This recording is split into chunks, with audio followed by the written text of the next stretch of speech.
Hello, आज हम लोग स्टैटिस्टिक्स पढ़ेंगे। क्लास 10 का चैप्टर 13 है स्टैटिस्टिक का। तो उसके भीतर आज हम लोग मीन के बारे में पढ़ेंगे। इसमें हमने पहला माथ निकालते जो है, माथ को हम लोग किस साइन से करते हैं? एक्स के ऊपर बार रहता है, एक्स बार, एक्स के ऊपर बार रहता है। तो इसमें ये इसका माध्य का साइन होता है, ठीक है। अब अगर मान लीजिए किसी क्लास के 5 बच्चों के मार्क्स जो इसको एग्जाम में मिले, उसका आपको माध्य निकालना है या मीन निकालना है। तो क्या करते हैं, 5 बच्चों का है तो हमने क्या किया, सबको लिख करके टोटल कर लिया और टोटल को 5 से डिवाइड कर दिया। तो ये क्या हुआ, ये एक तरीके का एवरेज ही तो हुआ। सारी गिनतियों को जोड़ के 5 से भाग दे दिया तो एवरेज हो गया।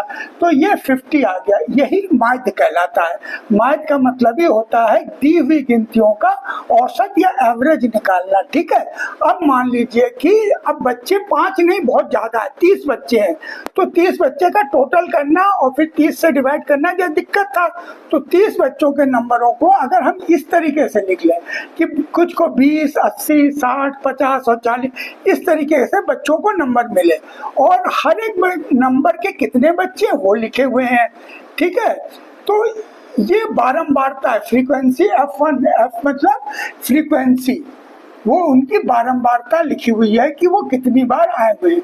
अच्छा, आई आपने देखेंगे कि आई हर जगह पे लिखा हुआ है।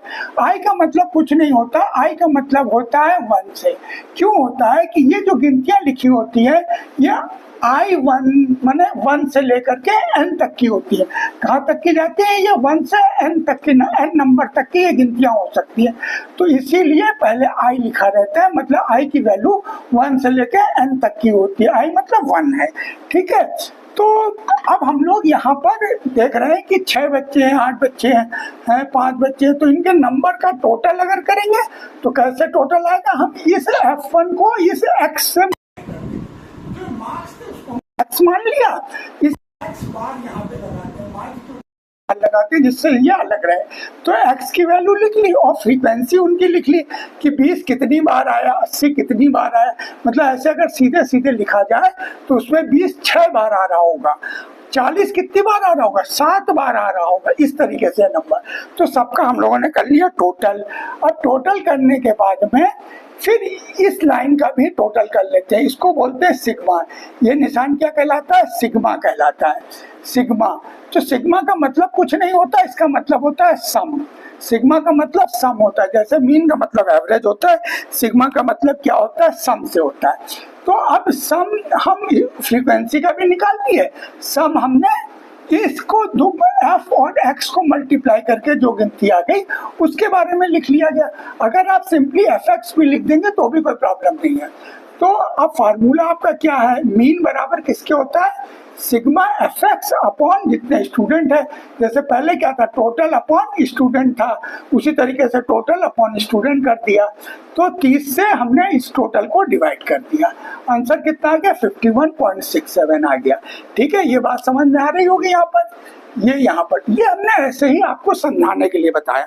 अब हम एक क्वेश्चन नंबर 2 पे जाएंगे और उसमें आपको जो किताब का क्वेश्चन नंबर है एक्सरसाइज 13.1 का वो। अच्छा, ये जो मेथड आपने किया, मैंने सिंपली एक्स और एफ को गुणा करके जो सिंपल वे से आपने कर दिया, इसको हम लोग क्या मेथड बोलते हैं? डायरेक्ट मेथड बोलते हैं, ठीक है। अब हम डायरेक्ट के अलावा अब आपको हम एज्यूम मीन से, स्टेप डिविएशन से कैसे निकालना होगा वो बताने जा रहे हैं, ठीक है। तो इसको मिटा के हम क्वेश्चन लिख लें, फिर बताएंगे। अब हम लोग क्वेश्चन नंबर 2 को करेंगे। क्वेश्चन नंबर 2 में क्या है, किसी फैक्ट्री में 50 वर्कर हैं। कितने वर्कर हैं हमारे पास? 50 वर्कर हैं, ठीक है। 50 वर्करों की रोज की मजदूरी लिखी हुई है। तो इसमें अक्ल बार इन्होंने क्या किया, इन्होंने एक रेंज दिया है, मतलब 500 से 520, 520 से 540। तो ये जो होता है ये L1 कहलाता है, माने ये लोअर लिमिट है या अपर लिमिट है। तो ये क्या होता है? L1 होता है, ये L2 होता है, अपर लिमिट होती है। और वर्ग अंतराल कैसे निकालते हैं हम लोग? वर्ग अंतराल जो होता है इन दोनों की मिड वैल्यू होती है, बीच की वैल्यू। यानी कि आप क्या करते हैं, L1 प्लस L2 को जोड़ के 2 से भाग दे देते हैं, तो ये आपकी क्या आ जाती है? मिड वैल्यू आ जाती है, जिसको मिड वैल्यू बोलते हैं हम लोग। मिड वैल्यू या हिंदी में वर्ग अंतराल बोलते हैं। तो ये फिगर कैसे आई है? इन दोनों को जोड़ के इसको कर दिया। तो ये मजदूरी दी हुई थी उनकी कि हर इस मजदूरी की रेंज में कितने श्रमिक आते हैं, तो बीच का ये हो गया। तो ये वाली फिगर आपकी क्या मानी जाएगी, अब यही x मानी जाएगी, क्योंकि इस तरीके की फिगर से आगे सवाल नहीं हो पाता है। तो इसके बीच की वैल्यू को हम लोग निकाल लेते हैं। तो वर्ग, ये श्रमिकों की संख्या, ये तो आपको टेबल क्वेश्चन में मिलेगा। इसके बाद आपको क्या करना, जहां पर भी ऐसे इंटरवल दिए होते हैं, इसका हम लोग मिड वैल्यू या क्लास इंटरवल, वर्ग अंतराल जिसको बोलते हैं हिंदी में क्लास इंटरवल, ये निकाल लेते हैं। इसका हम लोग क्या करेंगे, वर्ग अंतराल निकाल लिया। यहाँ पर हम लोगों ने वर्ग का अंतराल निकाल लिया। कैसे निकाला, इनको दोनों को जोड़कर 2 से भाग देके निकाल लिया। अब इसके बाद आप यहाँ पर ए लिखते हैं। ए का मतलब क्या हुआ, ए का मतलब होता है कि एज्यूम्ड मीन। कोई भी आप एक कल्पित माध्य निकाल लेते हैं। कल्पित माध्य का मतलब क्या होता है, आप पहले से ही कुछ एक सोच लेते हैं कि ये फिगर है तो इसका एवरेज क्या होगा, इसकी मीन वैल्यू क्या होगी, माध्य क्या होगा, तो आप बीच वाले को ले लेते हैं। भाई 2 इधर 2 उधर छोड़ दिया, बीच की उसको ले लिया और इसी को लिख दिया, ए की वैल्यू पे लिख दिया। तो आपने पहले से ही कल्पना कर ली, इसीलिए इसको ए से लिखते हैं। ए मीन्स एज्यूम मीन, हिंदी में कल्पित माध्य बोलते हैं। इसके बाद इस कल्पित माध्य को आप x में से घटाते जाएंगे, ठीक है, x माइनस ए। यहाँ पे 1 आई लिखना है तो लिखिए, ना लिखना है तो जल्दीबाजी में नहीं लिख रहे, आप लिख लिया करिए, यहाँ पे आई लिख लिया करिए, ठीक है, आई, हाँ हमने जल्दीबाजी में नहीं लिखा है, ठीक है, और नहीं लिख रहे, आप मान के चलिए कि हर एक में आई लिखा जाएगा, ठीक है। तो अब x माइनस आई हमने कर दिया, ओके। तो 510 में से जब 550 को आप घटाएंगे तो 550 चूंकि बड़ी गिनती है तो माइनस के साइन से 40 आंसर आ जाएगा। इसी तरीके से 530 में से 550 को घटाएंगे तो माइनस के 20 आएंगे, क्योंकि 550 बड़ा। तो ये जो घटाने का काम करते हैं इसको हम लोग डिविएशन बोलते हैं। माने आपने जो सोचा उससे ये कितना डेविएट कर रहा है, कितना अलग है, कितना अलग है। हिंदी में इसको विचलन बोलते हैं, इंग्लिश में इसको डेविएशन बोलते हैं। तो डेविएशन माने विचलन माने कितना, एज्यूम मीन से ये कितना हटके है, तो वो आपने कितना हटके आपने निकाल लिया। अब 570 बड़ा था तो प्लस का निशान आएगा, 570 में से 550 को घटा दिया गया, 590 में से 550 को घटा, तो इस तरीके से डी की वैल्यू आपने निकाल ली। अब इसके बाद आप एक कल्पना करते हैं, यू निकालते हैं, ठीक है। यू निकालने के लिए हम क्या करते हैं, डिविएशन को और छोटा करेंगे। डिविएशन को और छोटा करने के लिए आप यहाँ पे देखते हैं कि इनके बीच में क्लास इंटरवल क्या है। देखिए इक्वल क्लास इंटरवल है। जब इक्वल क्लास इंटरवल होता है तो आप h equal to class interval 20 लिख सकते हैं, क्योंकि सब में बराबर था, तो d अपॉन h कर लीजिए। अब डिविएशन को हमने h से डिवाइड कर दिया, h की वैल्यू क्या होगी, क्लास इंटरवल के बराबर है, तो d को हमने 20 से भाग देते चले गए, ठीक है। अब ये हो गया। अब इस जो u को आप किससे मल्टीप्लाई करेंगे, f से करेंगे, यही आपका फाइनल है। सबसे छोटी हो गई ना फिगर, कहाँ 510 थी, कहाँ ये रेंज थी, लेकिन करते करते आप कहाँ पे आ गए, 12 और 2 में आ गए। 12 दूना 24, 14 कम 14, 8 का तो कुछ है ही नहीं, 6 कम 6 और 10 दूना 20 हो गया, ठीक है। इस तरीके, अब माइनस के टोटल और प्लस के टोटल को अलग करके नेट टोटल निकाल लिया आपने। यहाँ तक की बात समझ में आ रही कि नहीं, विचलन क्या होता है, एज्यूम मीन क्या होता है, मिड वैल्यू, वर्ग अंतराल या क्लास इंटरवल क्या होता है, ये सब समझ में आ रहा है। F111 हमने लिखा नहीं है, आप लिख लिया करिए, हम जल्दीबाजी में छोड़ गए। तो अब आंसर कैसे निकलेगा, आंसर x मीन का फार्मूला, माध्य का फार्मूला क्या है, ये माध्य का साइन है, ये तो आपको पता ही, एज्यूम मीन होता है, और सिग्मा माने सम होता है, तो इस निशान को सिग्मा बोलते हैं। Sigma FU upon F into H, H क्या है, क्लास इंटरवल जो था वो हमने लिख दिया। तो 550 इंटू 12/50 इंटू 20, मैंने यहाँ पे नहीं लिखा था, इंटू 20 भी लिख लीजिए, इससे ये कट जाएगा बस, और नहीं कटेगा, ठीक है। तो अब नेट फिगर क्या हो जाएगी आपके पास,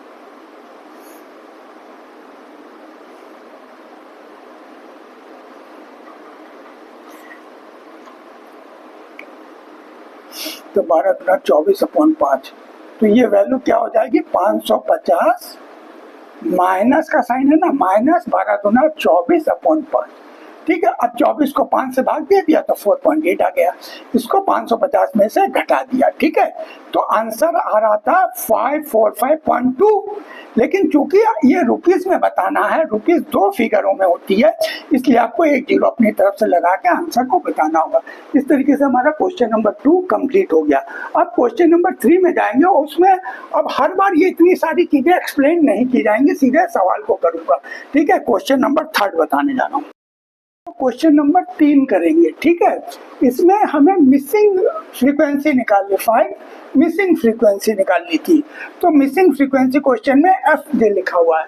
तो ये क्या दिया हुआ है कि एक मोहल्ले के बच्चों को कुछ जेब खर्चा दिया गया, तो जेब खर्चा 11 से 13 रुपए के बीच में कितने बच्चों को मिला? 7 बच्चों को मिला। 13 से 15 के बीच में कितने बच्चों को मिला? 6 बच्चों को मिला। और 15 से 17 रुपए के बीच कितने बच्चों को मिला? 9 बच्चों को। इस तरीके से ये दोनों कॉलम आपके क्वेश्चन में दिए हुए हैं, ठीक है। तो अब इस जो जेब खर्चा, जब भी ऐसे क्लास इंटरवल का दिया होता है, मैंने 13 to 15, 15 to 17, 17 to 19, जब इस तरीके से अंतराल में दिए होते हैं तो इसका हमेशा वर्ग चिन्ह या मिड वैल्यू या वर्ग अंतराल निकालना पड़ता है, ठीक है। तो वर्ग चिन्ह कैसे निकलेगा, इसका एक्स कैसे निकलेगा? दोनों गिनतियों को जोड़ के और 2 से भाग दे देते, पिछले क्वेश्चन में बताया था। तो इस तरीके से इन सबको, जैसे 21 और 23 को जोड़िए, जोड़ करके 2 से भाग दे दीजिए, तो ये आंसर आ जाएगा 44 का आधा 22 हो जाएगा, ठीक है। 25 और 23 क्या 48 और 48 का आधा 24 हो गया। इस तरीके से ये मिड वैल्यू निकाल दिया। अब एज्यूम मीन, आप इनके बीच की कोई भी एक फिगर को पहले से ही मीन मान लेते हैं, इसको ए बोलते हैं कल्पित माध्य। कल्पित माध्य से आप डिविएशन विचलन निकालते हैं, कितना दूरी, कितना अंतर है जो आपने माना था वो इससे कितनी दूरी पर है डी। तो एक्स और ए के बीच की डिस्टेंस डिविएशन निकाल लेते हैं। तो एक्स में से 18 को घटाते चाहिए, ये एक्स हो गए थे ना, तो 12 घटा में से 18 घटाया, 18 बड़ी गिनती है, तो बड़ी गिनती होने के कारण माइनस का निशान आ गया। यहाँ पे 20 बड़ी गिनती है तो प्लस का निशान लगाने की कोई जरूरत होती नहीं है, प्लस का निशान लगाइए ना लगाइए कोई फर्क नहीं पड़ता, ठीक है। तो इस तरीके से ये लग गए, निशान लग गए। इसके बाद आप, चूंकि यहाँ पे एच इसलिए नहीं निकाला, क्लास इंटरवल सिर्फ 2 का अंतर है, सिर्फ 2 का अंतर है क्लास इंटरवल का, इसलिए उसको नहीं लगाया। अदरवाइज आप करना होता तो एच लगा के भी कर सकते थे, जैसा कि पिछले सवाल में बताया था कि क्लास इंटर स्टेप, उसको बोलते हैं स्टेप डिविएशन।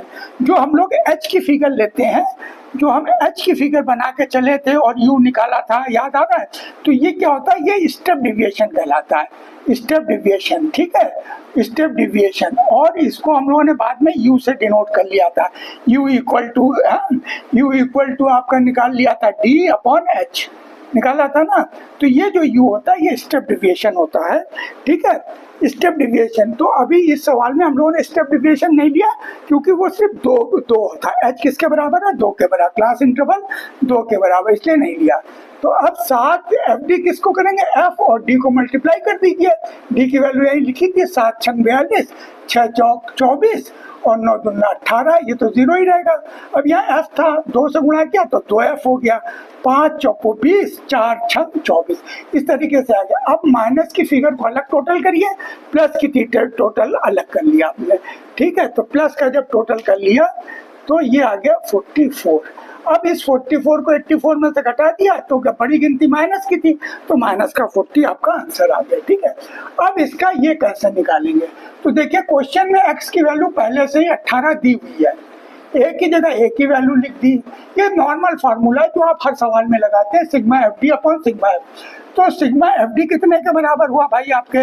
देखिए 2f तो रहेगा ही रहेगा और इन दोनों में से -40 आ गया, तो ये सिग्मा एफ डी हो गया। और नीचे सिग्मा एफ कितना था? 44 था और ये एफ था, तो 44 प्लस एफ लिख दिया।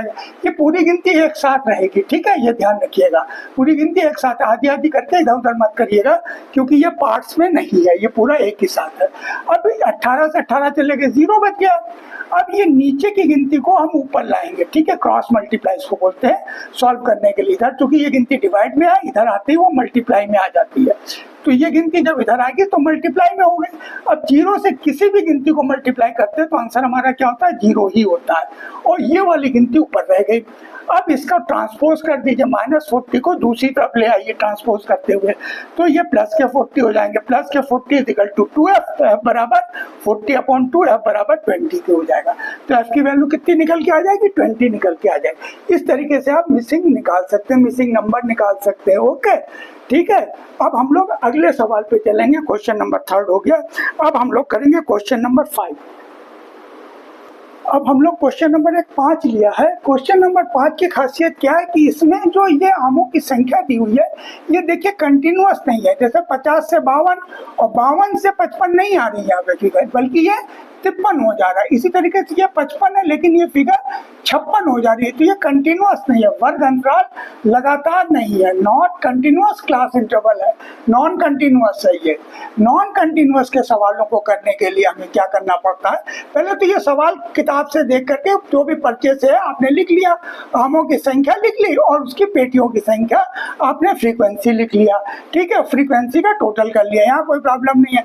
लेकिन चूंकि ये कंटिन्यूअस नहीं है तो इसको कंटिन्यूअस बनाना पड़ेगा। तो इसको कंटिन्यूअस कैसे बनाया जाता है, पहले वाले में से 0.5 का आधा कम करिए और बाद वाले में आधा जोड़ दीजिए। पहली वाली गिनती L1 में, इसको L1 में से आधा कम करिए और L2 में आधा जोड़ दीजिए। तो वही काम हमने कर दिया। एक बार जब आपने कर दिया तो यही गिनती यहाँ लिख लीजिए और जो गिनती यहाँ पर हो उसमें 0.5 बढ़ाते चलिए। फिर ये गिनती नीचे लिखिए, इसके आगे जो गिनती लिखिए उसमें 0.5 आधा बढ़ाते चलिए। फिर ये गिनती नीचे लिखिए, यहाँ पे आधा बढ़ा के लिखिए। इस तरीके से लिख दिया। अब ये अभी क्लास इंटरवल में, जब भी क्लास इंटरवल का सवाल होता है, ये आपके नए क्लास इंटरवल हो गए। क्लास इंटरवल के सवाल हमेशा किससे करते हैं, मिड वैल्यू से की जाती है। तो पहले इन दोनों को जोड़िए और 2 से भाग दे दीजिए तो ये आ जाएगा। इन दोनों को जोड़ लीजिए और 2 से भाग दे दीजिए तो ये मिड वैल्यू आ गई। मिड वैल्यू आने के बाद आपने बीच की एक फिगर को पहले से ही, क्योंकि माध्य का मतलब ही होता है बीच का, तो आपने बीच की एक फिगर को उठाया और उसको आपने क्या कर लिया, माध्य पहले से ही मान लिया। एज्यूम मीन या कल्पित माध्य कर लिया आपने। अब कल्पित माध्य से x की वैल्यू का डिविएशन निकालिए। कितना डिविएट कर रहा है, तो 51 माइनस 57, चूंकि गिनती बड़ी थी तो माइनस का साइन आ गया। इस तरीके से जैसे 63 में से 57 घटाएंगे तो 63 चूंकि बड़ी है तो प्लस के 6 आ जाएंगे। तो इस तरीके से आपने डी निकाल दिया। अब यहाँ पे ये गिनतियां बहुत बड़ी बड़ी है, 110, 135, 115, जब मल्टीप्लाई करेंगे तो आगे बड़ी बड़ी गिनतियां हो जाएंगी। तो हम लोगों ने क्या कर लिया, क्लास इंटरवल का h निकाल लिया। h का मतलब क्या होता है, क्लास इंटरवल। तो इन दोनों में, अब इसमें मत देखिए, यहाँ पे मत देखने जाइए, क्योंकि ये अब बदल के यहाँ पे आ गया। तो यहाँ पे क्लास इंटरवल कितने का है, 3 का है। यहाँ पे देखिए 3 का क्लास इंटरवल है, तो आपने क्लास इंटरवल 3 का ले लिया। तो आपने क्या लिया, स्टेप डिविएशन लगा दिया। आपने डिविएशन में क्लास इंटरवल को डिवाइड करके स्टेप डिविएशन निकाल लिया, यू निकाल लिया आपने। और 111 लिख लीजिएगा, आई इक्वल टू 1 के होता है, ठीक है। हम नहीं लगा रहे हैं जल्दीबाजी में, आप लोग लगा लीजिएगा। तो इस तरीके से आपने यू निकाल लिया। तो 6 में से 3 का भाग दिया, -2 आ गया। 3 में 3 का भाग दिया, 1 आ गया। इस तरीके से भाग देकर 6 में 3 का भाग दिया, 2 आ गया। अब इस u को किससे मल्टीप्लाई करना है आपको, फ्रीक्वेंसी से मल्टीप्लाई करके एफ यू निकालना है, एफ और यू। तो 15 दूना 30, 110 एकम 110 और 115 तिया 115 एकम 115 और 25 से दूना 50। देखिए अब आसान हो गया ना मल्टीप्लाई करना, 1 2 3 अगर आगे कितना आसान होगा, 0 का 0 ही रहता है। तो माइनस की फिगर अलग टोटल करिए, प्लस का अलग टोटल कर लीजिए। क्योंकि यहाँ पे प्लस की फिगर बड़ी थी तो आंसर सिग्मा एफ यू कितने के बराबर हो जाएगा, एफ यू बराबर हो जाएगा +25 के। अब फार्मूले में फिट कर दीजिए, एक्स बार मतलब मीन, एक्स बार माध्य के बराबर होता है, तो इसके formula a plus F you upon F into H होता है। तो आपने ए की वैल्यू, अपने जो एज्यूम मीन लिया था 57, वो 57 आपने लिख लिया और एफ यू 25 निकाला है और सिग्मा एफ कितना 400 है तो 400 लिख लिया। एच कितना, क्लास इंटरवल कितना लिया था, 3 लिया था, यहाँ से लिया था, ध्यान दीजिएगा, यहाँ से मत लिखिएगा, यहाँ से लिखेंगे तो गड़बड़ आ जाएगा। यहाँ से लिया था हम लोगों ने, गड़बड़ कुछ नहीं होगा, थोड़ी फिगर बड़ी हो जाएगी। जैसे यहाँ पे आपने अगर 2 का क्लास इंटरवल लिया होता तो अब ये 3 कटेगा नहीं, फिर दिक्कत करेगा ना आपको, ये 3 कटेगा नहीं अगर 2 लेके आप एच चलोगे, इसीलिए यहाँ से लीजिए तो इजीली कट भी जाएगा। तो ये हो गया। तो अब इसको जब शॉर्ट कर दिया 3/16 को कैलकुलेटर से कर दिया तो ये 0.85 आ रहा था। 0.85 को अगर राउंड करेंगे तो 0.19 हो जाएगा, ठीक है। तो आंसर कितना हो जाएगा, 57.19 हो जाएगा। ये वो सवाल था जिसमें नॉन कंटिन्यूअस क्लास इंटरवल था। अब एक सवाल और लेंगे, ठीक है। अब क्वेश्चन नंबर 8 हम लोग कर रहे हैं। इस क्वेश्चन नंबर 8 की खासियत क्या है कि यहाँ पे जो वर्ग अंतराल है वो बराबर नहीं है। मतलब जैसे देखिए यह 6 से 10 तो 4 का फर्क है, यहाँ 6 का फर्क है, यहाँ कितने का फर्क हो गया, 4 का हो गया। अच्छा यहाँ भी 4 का है, लेकिन यहाँ से यहाँ आने में फिर 6 का हो गया। अब यहाँ से यहाँ 8 का फर्क हो गया, यहाँ से यहाँ 10 का फर्क हो गया और यहाँ से यहाँ 2 का फर्क है। तो वर्ग अंतराल बराबर नहीं है या क्लास इंटरवल बराबर नहीं है, इसीलिए हम लोगों ने एच भी नहीं लिया। क्योंकि एच इसलिए नहीं लिया क्योंकि वर्ग अंतराल बराबर नहीं थे, तो एच नहीं लिया हम लोगों ने। हम लोगों ने सिंपल फार्मूला एफडी वाले फार्मूले से ही सवाल को कर दिया। अब क्या करते हैं कि ये तो सवाल से लिख लिया, जब भी वर्ग अंतराल दिया होता है उसके बीच की मिड वैल्यू निकालनी होती है। वर्ग चिन्ह L1 और L2 को जोड़ के 2 से भाग दे देते हैं। तो यहाँ पे दोनों को जोड़ के हमने क्या किया, 2 से भाग दे दिया। जैसे 20 और 28 का जोड़ कितना हुआ, 48, 48 का आधा 24 हो गया। 38 और 40 कितने हो गए, 78, 78 का आधा 39 हो गया, ठीक है। इस तरीके से कर लिया। अब आपने इसमें से एज्यूममेंट, तो बीच की फिगर 3 ऊपर थी 3 यहाँ थी 7, कोई जरूरी नहीं बीच की हमेशा माने, आप ऊपर भी मान सकते हैं, नीचे भी मान सकते हैं, आपकी मर्जी। लेकिन बीच का मान के चलने में क्या होता है कि आंसर थोड़ा इजीली निकल के आ जाता है, ठीक है। अदरवाइज आप 12 भी मान सकते थे, 24 भी, आप 3 को भी मान सकते हो, 39 को कुछ भी मानिए, कल्पित मानिए, आपकी कल्पना के ऊपर है, ठीक है। लेकिन बीच का मानिएगा, हमेशा आराम में रहिएगा। तो क्या होता है कि कल्पित माध्य से आप x को घटा देते हैं तो डिविएशन विचलन निकाल दिया उसका। तो डिविएशन कैसे हो गया, x माइनस ए, x में से 17 घटा दिया, 8 में से 17 घटा दिया, 12 में से 17 घटा दिया। क्योंकि यहाँ पर 17 की फिगर बड़ी थी तो माइनस में आएगा आंसर, और यहाँ पे 17 की फिगर एज्यूममेंट छोटा है तो प्लस में आंसर आते हैं, ठीक है, ये ध्यान रखिएगा। अब माइनस वाली जो भी डिविएशन आएगा उसको f से गुणा कर दिया, 14 को 11 से, तो 11 चौको 44 का 4, हाथ में 4, और 11 कम 11 4 15, ये हो गया 10 9 90 और 5 7 35। तो माइनस का टोटल अलग कर दिया, 7 चौक 28, 16 32 16 3 48, ठीक हो गया, और 22 से कम 22, ठीक हो गया। और प्लस की गिनतियों का टोटल हमने क्या कर लिया, अलग कर लिया 98। अब माइनस की फिगर में से प्लस वाली फिगर्स को घटा दिया तो आंसर कितना आएगा, बड़े का निशान लेगा, तो माइनस का 181 आपका आंसर आ गया, ठीक है। अब हम इसको फार्मूले में फिट कर दिए तो मीन किसके बराबर होगा, माध्य किसके बराबर होगा, a plus sigma F D upon F, वो आई लिख लेना, आई मतलब 1 के बराबर होता है। 17 प्लस माइनस 1 81 हो जाएगा अपॉन 40, 181 को 40 से हम लोग रफ में डिवाइड कर लेंगे, ठीक है। तो हमने कैलकुलेटर से करके लिख दिया, 17 में से ये आ गया आंसर। अब इसको 17 में से घटा दीजिए तो 12.475 आ गया। इसको राउंड कर दीजिए, 5 है ना, 5 या 5 से ज्यादा गिनती होती है तो पहले वाली गिनती में 1 बढ़ा देते हैं, ये राउंडिंग का नियम है, ठीक है। तो यहाँ पे 1 बढ़ जाएगा तो 12.48 आंसर हो जाएगा आपका, ठीक है। इस तरीके से ये क्वेश्चन हमने कंप्लीट किया, ये चैप्टर भी माध्य कंप्लीट किया। अब इसके बाद हम लोग बहुलक अगले चैप्टर में कवर करेंगे। तो thanks for watching our video, please share and subscribe to our channel, thank you.